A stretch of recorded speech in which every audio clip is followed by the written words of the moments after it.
Hi guys, I'm back again today with another reaction video, and today we are reacting to NASCAR one in a million moment. So it's been a second since we checked out NASCAR, and little by little we are understanding. So there's so much more to the sport than I initially thought. Okay, I was thinking, oh, it's just people racing to get to the end or doing a couple of laps and seeing who gets the best time or who wins.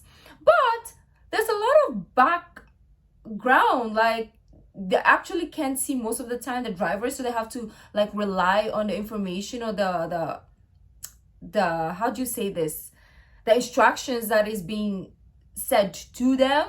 And there's more that I even forgot, and you guys asked me to react to some of the, how do you call those, I forgot, like the conversation that takes place between the guy up there and the driver. So we will be checking that out very soon as well. But before we do start, don't forget to subscribe if you haven't already. Click that bell button to get notified whenever I do upload a video. So guys, let's do this. In NASCAR, there are events that are certain to happen every week. There's going to be a race winner, the drivers will make pit stops, and someone's going to crash. But some situations are incredibly rare. So rare that they'll make you say, I can't believe it. Let's start off with prefacing. Blowing your tire in NASCAR is a rare occurrence. It's not going to happen in every race. Then, take the 40 cars in a NASCAR field per week and let them race in a 130-lap event. Of all cars, the probability of only the leader blowing their tire is significantly unlikely. The probability that the leader will do it on the very last lap of the race is that much lower. But we're not done there. Open Raceway has 3 primary corners, and in our 130-lap race, that makes for 390 turns. In this situation, the leader blows his tire in the last corner of the last lap. And yeah, there's no way that you can make this up. This scenario described above, while not proven by complex mathematical equations, can generally be labeled as a 1 in 1 million situation. Yeah, let's give you a bit more context on these situations. Unlikely. I don't know what happened there, but that is not. Blowing your tire as the leader in the final corner is so rare. I can only think of 3 examples where the leader has blown their tire on the last lap. And the last one is Cars. 2016, Dale Earnhardt in the 1990 Daytona 500, and Lightning McQueen in Cars 1.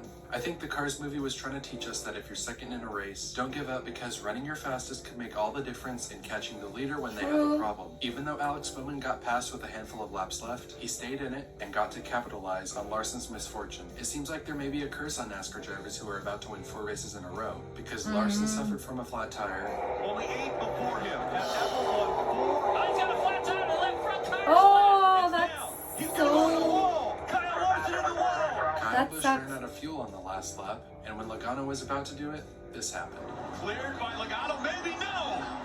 Oh, sheet of paper. Every once in a while, you'll see NASCAR drivers finish a race when they're in the middle of a crash, but imagine finishing a NASCAR race upside down and getting a top 20 while doing it. I thought this was a much more common occurrence, but I had to look back on a few finishes to make sure drivers weren't upside down as they finished the race. And just as I suspected, Carl Edwards didn't make it to the line in this one. Austin Dillon flipped after he finished the race. Ryan Newman in 2020 had the same thing happen to him, but he might have finished the race in midair. I'd be surprised to see that ever happen again. I wanna see. Finishing a NASCAR race upside down is an extremely rare occurrence, and Clint Boyer is. So that is allowed?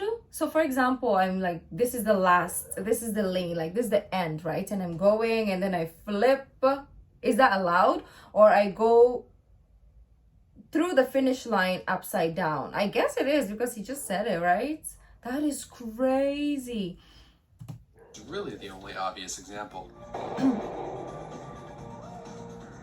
Jimmy Johnson had a 1 in 1 million save during qualifying at Dover in 2006. Coming out of turn 4, Johnson got loose and headed for the inside wall until he was able to point the car away. He did 2 360s in the opposite direction and somehow kept his car from sliding down into the inside wall. In the straightaways especially, Dover is one of the most narrow tracks. Johnson's save surprised the commentators and the group of people on the road, especially Jeff Gordon. How do we know this save was 1 in a million? Jimmy Johnson said that his car inputs were so precise and exact that if he were in the same scenario again, there's no way that he would be able to recreate the save. He didn't hit anything, he literally drifted. Well, donuts. It would help start the engine. Somehow it worked. There's no way I could replicate it again and avoid the wall. After I got into a nice little rhythm of spinning, I was like, I've got it. I think I can pull it off. Oh, This moment in NASCAR reminds me of how it can sometimes be fun to purposely get loose in NASCAR games and see if maybe you can pull off an epic save, and in which I would be pressing the reset button multiple times for another go. Jimmy Johnson only needed one attempt. I didn't even see that first part, so seeing it With all the was flips that happen in any given even NASCAR more beautiful. season, it's extremely unlikely that the cars will land perfectly on their wheels without getting damaged anywhere else. Clint Boyer's Daytona flip in 2014 is the only instance of this that I can possibly think really? of. There's no doubt in my mind that this car probably could have continued in the race if the flip didn't happen on the last lap, and also if the splitter didn't dig into the grass. But hey, this flip is still one of the rarest ones in NASCAR, and 7 years later, They I've look yet so to calm, see the anything drivers. They're like, Look at Clint Boyer. this That is like 15 my car regular hit up at the Tuesday, end. you know. Thing went all, it did a 360. Unbelievable. Did a barrel roll and came right Damn. back down on its wheels. I like how the cars are like avoiding to crushing him so that they don't get out of Although we've balance. I never don't seen know. a tie for the finish of a NASCAR race, we've had a ton of close encounters. When David Gilliland went out for Talladega qualifying in 2007, he ran the same exact lap time as Jeff Gordon, all the way down to the thousandth of a second. The two lap times of 49.857 seconds meant that the tie had to be broken, and NASCAR decided to do this by giving the pole to the team with the most owners points, which meant Jeff Gordon got the spot over David Gilliland. If you know of any other qualifying ties for any position, leave a comment down below. Let's see if he can do it here. 49.85.7. They tied.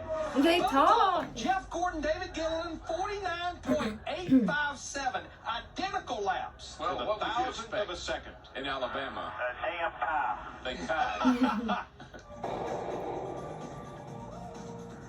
In the 2002 Winston, Jeff Burton led segment 1 with only a handful of laps left. All drivers had to make a pit stop during the stage, but it came as a surprise to the announcers as Burton took the white flag without coming down pit road. Surely this was against the rules. However, Jeff Burton's team realized that their pit stall was slightly before the start-finish line, meaning they could come down to the pits on the last lap, put 4 fresh tires on the car, and then cross the finish line on pit road to maintain the lead. Daryl, what if your pit was before the start-finish line? You pitted on the last lap, and you only had to jump across the line. I don't get this one. Finish line goes, oh my God, that's what he's gonna do. That's what he's gonna do. That's what I'm trying to say right now. They're on a strategy move right here to make that pit just go across the start-finish line, and they'll be good. Wow, this is either crazy or brilliant. Brilliant? Just a second.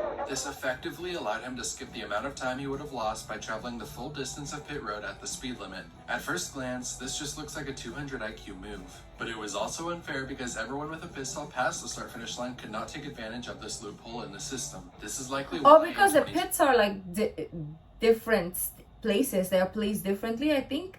So his is like at the end. It's what I believe. So he changes his tires and then he goes. I don't know. I still don't get it 100%. I feel like I know what it's trying to say, but I don't understand it exactly. Whew. 2021, all NASCAR drivers who want to pit before a stage end have to do so a handful of laps before. That's why the strategy Jeff Burton pulled came as such a shock, and NASCAR will likely never let this happen again. Where there's a loophole, go for it. If you don't know, NASCAR's all-star races are traditionally run much different from the average points-paying race. There seem to be new gimmicks every year, such as special green tires, underglow, and changing of race formats all the time. If you watched the 2021 All-Star race, you'd know that they somehow incorporated Deal or No Deal into the event. In 2001, the race unknowingly started with the track being wet in turns 1 and 2. Where have we seen that before? That's 2 cars. Truex, it's raining.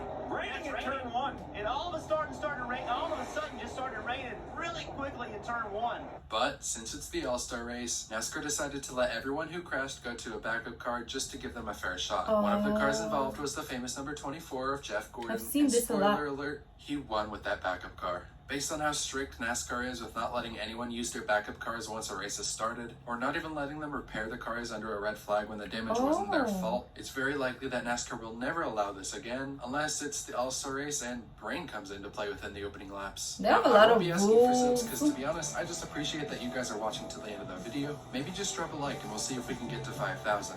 Well, you passed 5,000 already. But what else to give it a thumbs up. So yeah, that was a really interesting. It's definitely 1 in a million. I mean, I think so, because I have been to watched a lot of races, and he did like source it from a lot of races. So it's really fascinating. The one that really fascinated me the most, I believe, is like the flip to win the race. Also like somebody winning because the person who's supposed to win got like blowed up tires. Like, that is crazy. Like, you're supposed to win, and then it's bummer, but also crazy. So let me know what other videos like me to check out. If you like this video, don't forget to give this video a thumbs up, subscribe if you haven't already. I'll see you in the next video. Bye.